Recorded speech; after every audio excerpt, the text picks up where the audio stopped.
Dear student, in the last lecture we have seen uniform circular motion, effect of centripetal force, then we have seen earth gravitational force, then next use your brain power. According to Newton's law of gravitation, every objects attract every other objects. पण न्यूटनचा असणारा जो काही सिद्धांत जो आहे तर त्या सिद्धांताप्रमाणे प्रत्येक वस्तू प्रत्येक इतर वस्तूला त्या ठिकाणी आकर्षित करते. आता त्याचं कारण जे आहे तर ते कारण आपल्याला त्या ठिकाणी सांगता येईल. Thus, if the earth attracts an apple towards itself, the apple also attracts the earth towards itself with the same force. पृथ्वी जी आहे तर ती पृथ्वी सफरचंदाला स्वतःकडे त्या ठिकाणी खेचते. तसंच सफरचंद जे आहे तर ते सफरचंद सुद्धा पृथ्वीला तेवढ्याच बलानं स्वतःकडे त्या ठिकाणी खेचतं. Why then does the apple falls toward the earth but the earth does not move towards the apple? सफरचंद जे आहे तर ते सफरचंद त्या ठिकाणी पृथ्वीवर का पडतं? पृथ्वी जी आहे तर ती पृथ्वी त्या ठिकाणी सफरचंद जे आहे तर त्या सफरचंदाकडे का त्या ठिकाणी सरकत नाही याचं उत्तर आपल्याला त्या ठिकाणी द्यायचंय. काय सांगता येईल? The earth and the apple moves towards each other but the magnitude of displacement of earth is negligible relative to that of the Apple.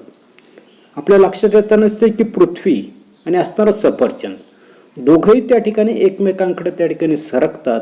परंतु या ठिकाणी असणारे जे काही पृथ्वी जी आहे तर त्या पृथ्वीचं असणारं जे काही मॅग्नेट्यूड ऑफ द डिस्प्लेसमेंट विस्थापनाचं असणारं जे काही मूल्य जे आहे तर ते मूल्य कसं आहे तर त्या ठिकाणी सफरचंदाच्या मानानं त्या ठिकाणी नगण्य आहे. Also the observer is located on the अर्थ. त्याचबरोबर त्या ठिकाणी निरीक्षक जो आहे जो त्या ठिकाणी ही क्रिया जी पाहतो तर त्याला त्या ठिकाणी ऑब्झर्वर म्हटलेलं आहे, निरीक्षक म्हटलेलं आहे. हा निरीक्षक जो आहे तर तो निरीक्षक सुद्धा काय असतो तर त्या ठिकाणी पृथ्वीवर जो आहे तर ते पृथ्वीवर त्या ठिकाणी असतो. Second, the gravitational force due to the earth also acts on the moon because of which it revolves around the earth. पृथ्वीचं असणारं जे काही गुरुत्वबल चंद्रावरही त्या ठिकाणी प्रयुक्त होत असतं आणि चंद्रावरही त्या ठिकाणी असणारं जे काही पृथ्वीचं बल त्या ठिकाणी प्रयुक्त होत असल्यामुळे चंद्र जो आहे तर तो चंद्र काय करताना दिसतो पृथ्वी होती त्या ठिकाणी परिक्रमा जो आहे तर तो परिक्रमा त्या ठिकाणी करताना दिसतो.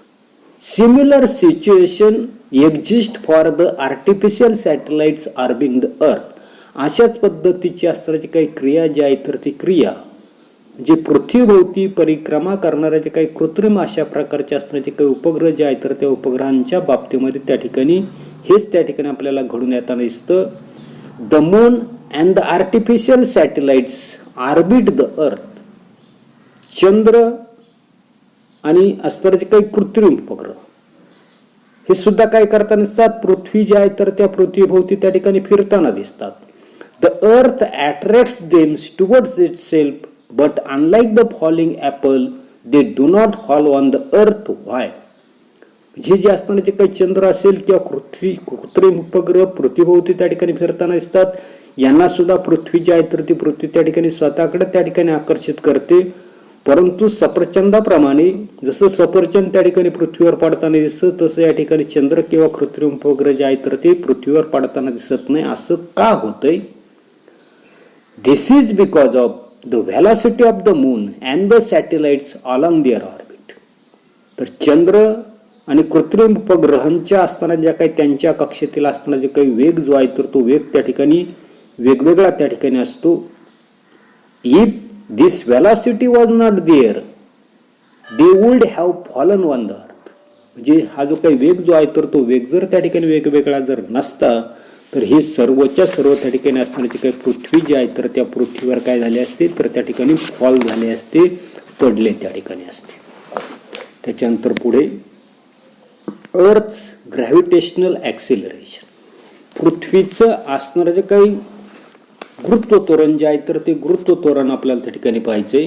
आता the earth exerts gravitational force on object near it. पृथ्वी काय करता नसते तिच्या जवळील किंवा तिच्यावर पृथ्वीवर असणाऱ्या किंवा तिच्या जवळ असणाऱ्या जे काही सर्व वस्तू ज्या आहेत तर त्या सर्व वस्तूंवर काय करता नसते गुरुत्वीय बल जे आहे तर ते गुरुत्वीय बल त्या ठिकाणी प्रयुक्त करताना दिसते. According to Newton second law of motion a force acting on a body result in its acceleration. न्यूटनचा गतिविषयक दुसरा असणारा जो काही नियम जो आहे तर तो नियम आपण त्या ठिकाणी पाहिला. या दुसऱ्या नियमाप्रमाणे एखाद्या वस्तूवर प्रयुक्त होत असलेल्या बलामुळे काय होताना दिसते वस्तूमध्ये त्या ठिकाणी त्वरण जे आहे तर ते त्वरण त्या ठिकाणी निर्माण होताना दिसते. Thus gravitational force due to the earth on a body result in its acceleration and this is called acceleration due to gravity and it is denoted by small g.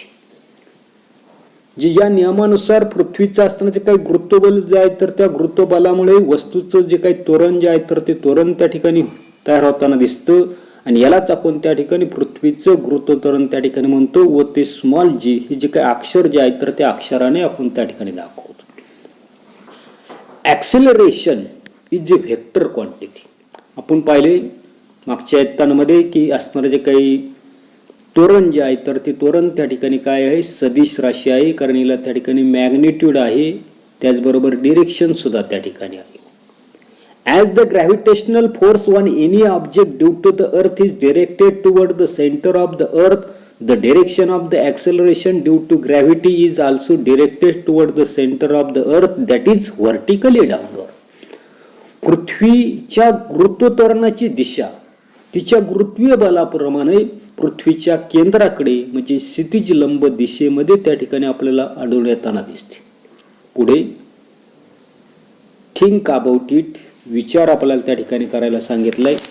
आता काय करायला सांगितलंय की what would happen if there were no gravity.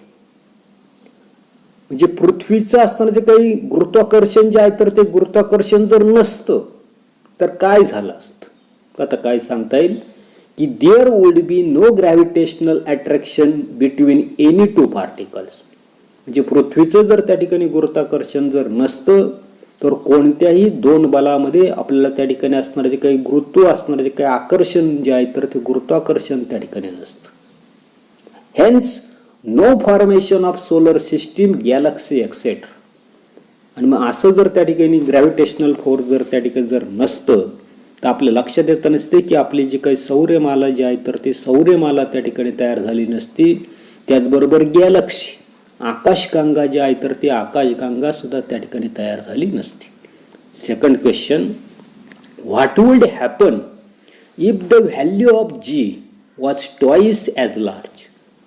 म्हणजे जीचं असणारं capital G जो आहे तर ते कॅपिटल जीचं मूल्य जर दुप्पट झालं तर काय झालं असतं. काय सांगता येईल the gravitational force between any two particles would become double also the value of g would become double.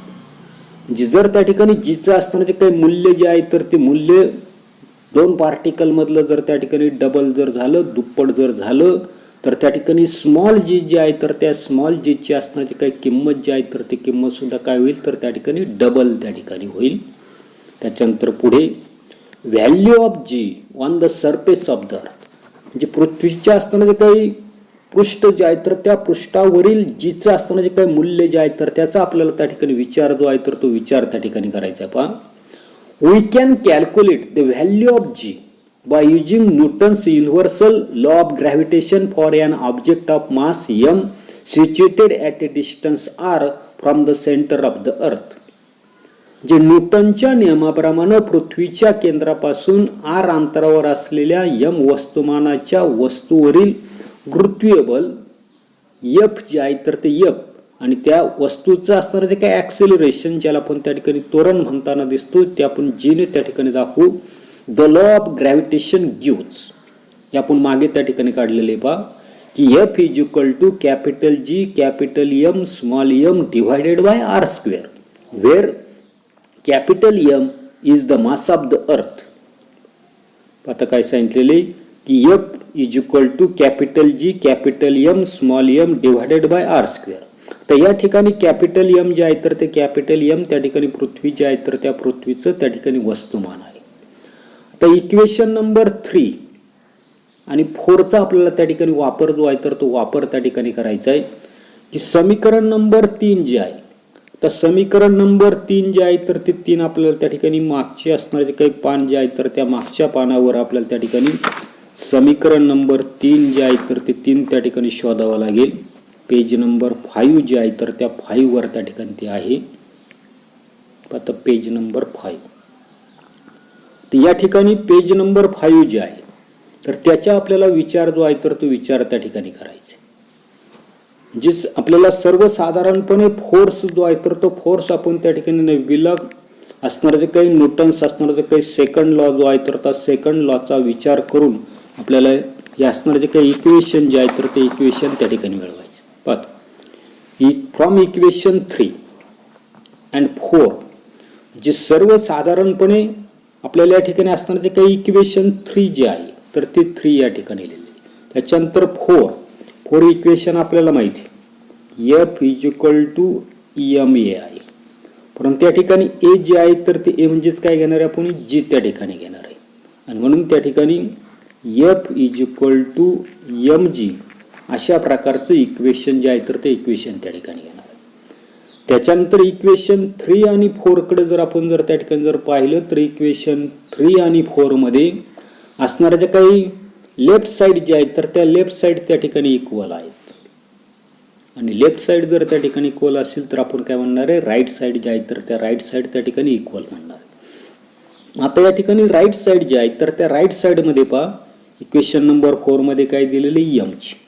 Equation number 3 मध्ये राईट साइड जे आहे तर ते राईट साइड काय दिलेली capital G capital M small m divided by r square.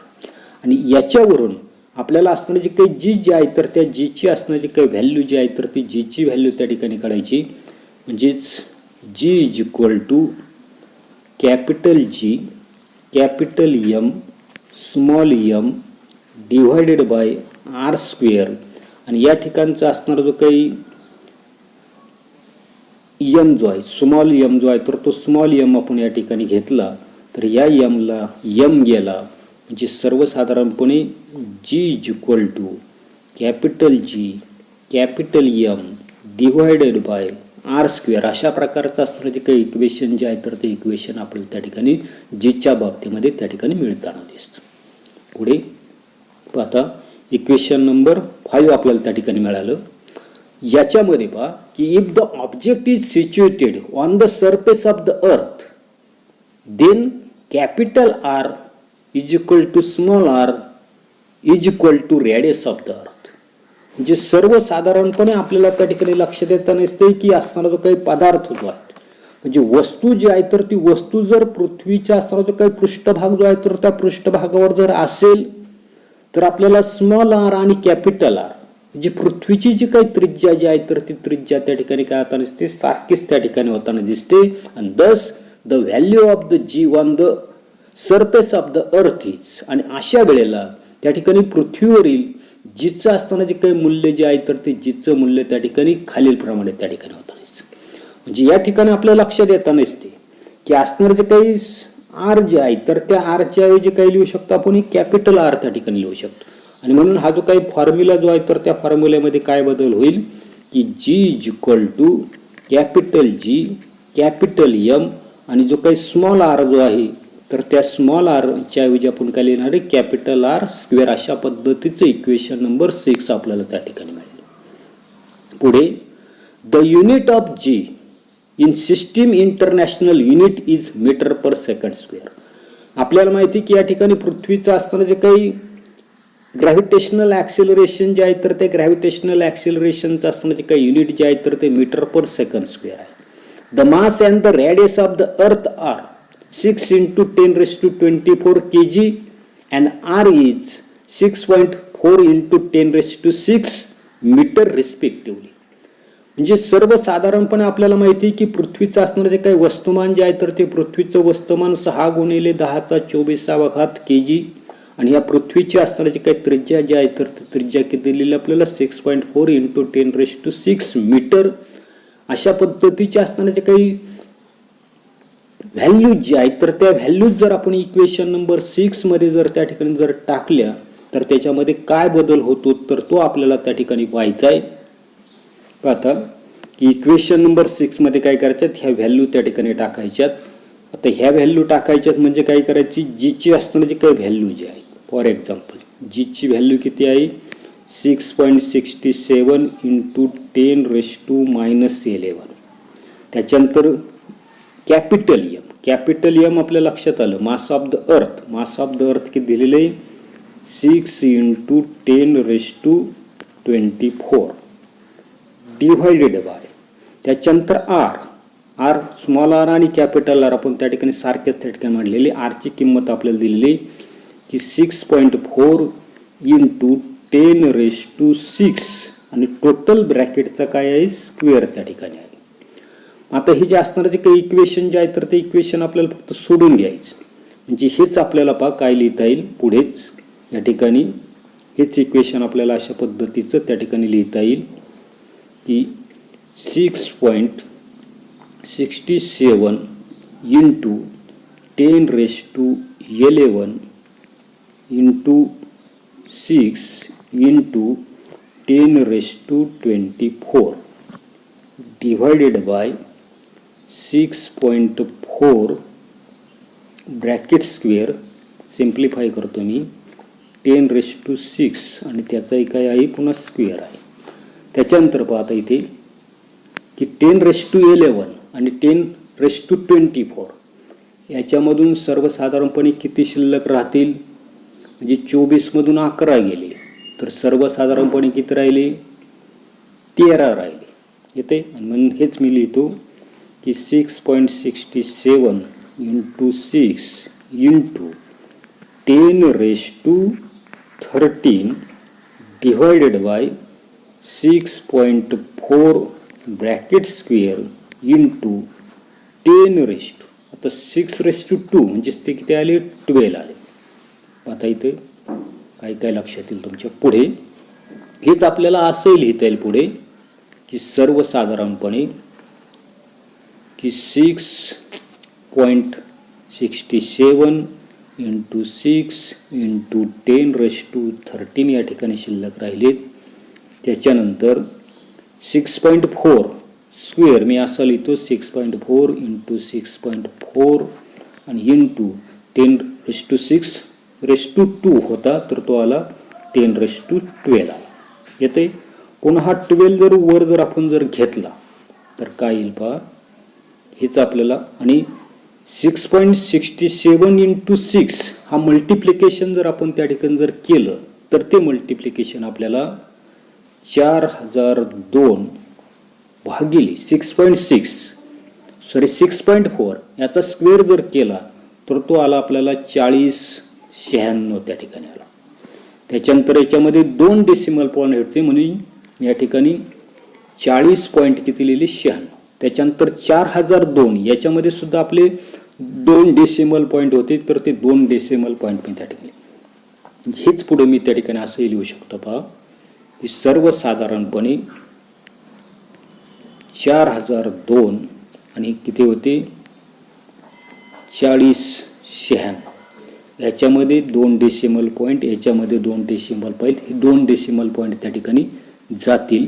आणि हे जर गेले तर पुन्हा त्या ठिकाणी भागाकार जर तुम्ही जर त्या ठिकाणी जर केला तर सर्वसाधारणपणे तो 0.977 इंटू 10⁻1 असा मी त्या ठिकाणी लिहू शकतो. पुन्हा एक डेसिमल पॉईंट जर त्या ठिकाणी जर दिलं तर 9.77 मीटर पर सेकंड स्क्वेअर अशा पद्धतीचं कॅल्क्युलेशन करून आपल्याला त्या ठिकाणी असणारी जी काही जी आहे तर त्या जीची असणारी जी काही व्हॅल्यू जी आहे तर ती जीची value 9.77 metre per second square त्या ठिकाणी लिहिता येईल.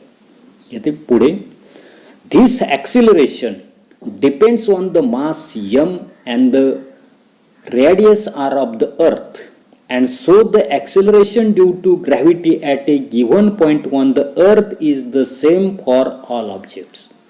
आता याच्यावरून काय लक्षात येतं म्हणजे या ठिकाणी हे जे काही त्वरण जे आहे तर ते त्वरण केवळ पृथ्वीचं असणारे जे काही वस्तुमान यम आणि तिची असणारी जी काही त्रिज्या आर याच्यावर त्या ठिकाणी अवलंबून असतं आणि म्हणून जे पृथ्वीवरील कोणत्याही वस्तूसाठी हे जे काही जी जे आहे तर ते जी त्या ठिकाणी समान त्या ठिकाणी असतं. It does not depends on the properties of the object. आणि हे जे काही जीचं असणारं जे काही मूल्य जे आहे तर ते जीचं मूल्य वस्तूच्या कुठल्याही गुणधर्मावर त्या ठिकाणी ते अवलंबून नसतं. आता पुढे अजून काय दिलेलं आहे की what could be the value of g on the surface of the earth if its mass was twice as large as it radius half of what it is now. म्हणजे जर पृथ्वीचं असणारं जे काही वस्तुमान जे आहे तर ते वस्तुमान दुप्पट असतं आणि त्रिज्या जी आहे तर ती त्रिज्या जर त्या ठिकाणी अर्धी असती तर जीचं मूल्य त्या ठिकाणी किती असतं. अशा प्रकारचा असणारा जो काही क्वेश्चन जो आहे तर तो क्वेश्चन त्या ठिकाणी मार्च 2019ला त्या ठिकाणी हा जो काही क्वेश्चन जो आहे तर तो क्वेश्चन त्या ठिकाणी काय केलेलं विचारलेला त्या ठिकाणी. आता याची व्हॅल्यू जी आहे तर ती व्हॅल्यू आपल्याला त्या ठिकाणी काढता येईल. पहा कशा पद्धतीने काढता येईल की आपल्याला माहिती की जीची किंमत आपण आत्ता पाहिली small g is equal to capital G capital M divided by r square हे आपल्याला त्या ठिकाणी माहिती. तर दोन त्या ठिकाणी असणारे जे काही ऑब्जेक्ट आहेत म्हणजे पृथ्वीचं वस्तुमान काय केले दुप्पट असतं आणि त्रिज्या जर अर्धी असती तर जीचं मूल्य त्या ठिकाणी किती असतं म्हणजे G1 is equal to capital G capital M1 divided by R1 square त्या ठिकाणी. त्याच्यानंतर पुढे पुन्हा आपल्याला G2 ची किंमत त्या ठिकाणी काढायची. G2 is equal to capital G capital M2 divided by R2 square. अशा प्रकारची दोन इक्वेशन जे आहेत तर ते दोन इक्वेशन आपल्याला या ठिकाणी मिळाली. पुन्हा एकदा पहा की G1 is equal to capital G capital M1 divided by R1 square. G2 ची व्हॅल्यू आपण काय लिहिली की capital G capital M2 divided by R2 square. तर जे काही दोन असणारे जे काही इक्वेशन 1 आणि इक्वेशन 2 याच्यामध्ये मी काय करतो की इक्वेशन 2 जे आहे तर त्या इक्वेशन 2 ला इक्वेशन 1 ने त्या ठिकाणी डिव्हाइड करतो. आता पहा डिव्हाइड जर केलं तर काय येईल इक्वेशन 2 ची असणारी जी काही डावी बाजू जी आहे तर ती G2 आहे. त्याच्यानंतर इक्वेशन 1 जे आहे तर त्या इक्वेशन 1 ची असणारी जी काही डावी बाजू जी आहे तर ती G1 आहे इज इक्वल टू. त्याच्यानंतर G2 जे आहे तर त्या G2 ची राईट साईड्स आहे काय आहे की capital G capital M2 divided by R2 square. याला काय करायचं डिव्हाइड करायचं. कशाने डिव्हाइड करायचं तर असणार जे काही इक्वेशन 1 जे आहे तर त्या इक्वेशन 1 ने डिव्हाइड करायचं. मग आता इक्वेशन 1 ची असणार जे काही राईट साईड जे आहे ते पहा काय होती की capital G capital M1 divided by R1 square याने त्या ठिकाणी डिव्हाइड केलं. आता भागिले उलट गुणिले आपल्याला माहिती. मग आता पहा भागिले उलट जर गुणिले जर केलं तर काय येईल की capital G capital M2 divided by R2 square भागिले उलट गुणिले केलं तर पहा पुढे काय येईल की R1 square divided by capital G capital M1 अशा पद्धतीने त्या ठिकाणी. म्हणजे सर्वसाधारणपणे याच्यामध्ये काय काय शिल्लक राहतं पाहता कॅपिटल जी त्या ठिकाणी जाईल.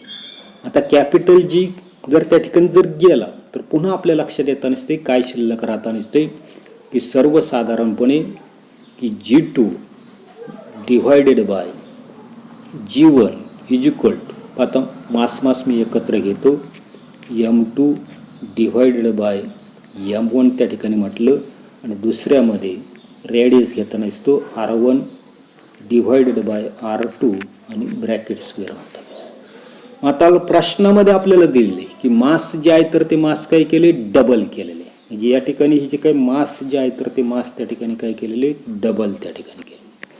त्याच्यानंतर रेडियस जे आहे तर ते रेडियस काय सांगितली हाफ सांगितली अर्धी त्या ठिकाणी सांगितली. तर तीच आपल्याला या ठिकाणी अर्धी. आता ती कशी अर्धी तर ते आपल्याला त्या ठिकाणी कळालं पाहिजे. आता अर्धी कशी केलेली तर 1/2च्या ऐवजी मी इथं काय लिहितोय की या ठिकाणी 2 त्या ठिकाणी लिहितो 2 आणि त्याचाच काय स्क्वेअर म्हणजेच या ठिकाणी 2 × 4 दॅट इज किती आली 8 आली. तर या ठिकाणी तुमच्या हे त्या ठिकाणी मी टू या ठिकाणी काय घेतली हे तुमच्या त्या ठिकाणी लक्षात आलं पाहिजे. आता ते टू कुठून आलं तर सर्वसाधारणपणे आपल्याला माहिती की असणारे जे काही दोन पदार्थ जे आहेत M2 जो आहेत म्हणजे वस्तूचं जर पृथ्वीचं वस्तुमान काय सांगितलं ते दुप्पट असतं. म्हणजे M2 ची असणारी जी काही व्हॅल्यू जी आहे तर ती M2 ची व्हॅल्यू काय सांगितली तर असणारे जे काही पहिलं असणारे जे काही मास जे आहे तर त्या मासच्या दुप्पट असते. त्याच्यानंतर रेडियस कशी सांगितली R2 ची किंमत कशी सांगितली आपल्याला तर R1च्या त्या ठिकाणी निम्मे आहे येते. आणि मग आपल्या या ठिकाणी आपल्याला रेशो कोणता घ्यायचा आहे तर रेशो आपल्याला त्या ठिकाणी काय घ्यायचा आहे R2 डिवायडेड बाय R1.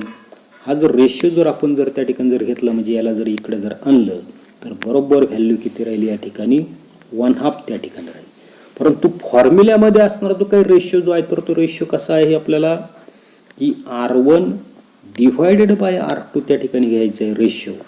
मग तो रेशो याचाही पुन्हा त्या ठिकाणी आपल्याला रेसिप्रोकल घ्यावे लागेल तो 2/1 आणि म्हणून तो फॉर्म्युला जो आहे तर त्या फॉर्म्युल्यामध्ये आपण 2² त्या ठिकाणी लिहिलेले म्हणजे त्या ठिकाणी G2 जो आहे तर त्या G2 ची असणारी जी काही व्हॅल्यू जी आहे तर त्या G2 ची व्हॅल्यू आपल्याला पहा काय येते की G2 is equal to 8G1 म्हणजेच दस the value of G on the surface of the अर्थ would be 8 times the present value.